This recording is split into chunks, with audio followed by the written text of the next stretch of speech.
Hello everyone.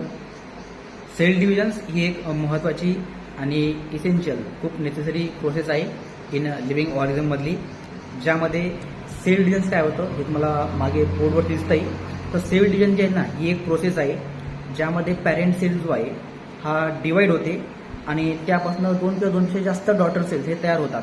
ठीक आहे, त्या प्रोसेसला म्हणतात सेल डिव्हिजन्स.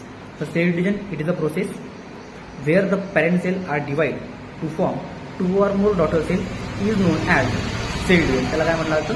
सेल डिव्हिजन असं त्याला म्हटल्या जातं.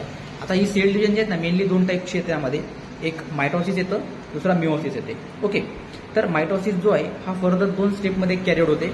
त्यातला पहिला जो येतो तुम्हाला दिसतोय, पहिला म्हणजे कोणता? कार्योकायनासिस आणि सायटोकायनासिस. कार्योकायनासिस म्हणजे न्यूक्लियर डिव्हिजन असतं आणि सायटोकायनासिस म्हणजे सायटोप्लाझ्मिक डिव्हिजन. म्हणजे यामध्ये पहिले न्यूक्लियरचं डिव्हिजन्स होईल.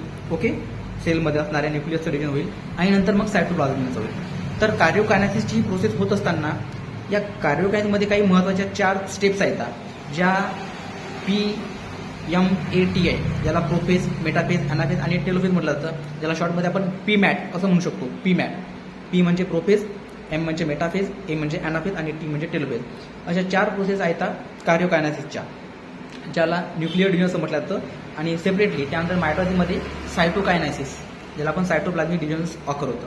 तर ही प्रोसेस कोणती? मायटॉसिस. आता या मायटॉसिसमध्ये काय असतं बघा, तर जो काही नंबर्स ऑफ क्रोमोझोम्स असतो 2n हा एक्झॅक्टली सेम असतो कोणाचा? डॉटरचा. म्हणजे पॅरेंट जर 2n असेल तर डॉटर सेल पण काय असतात?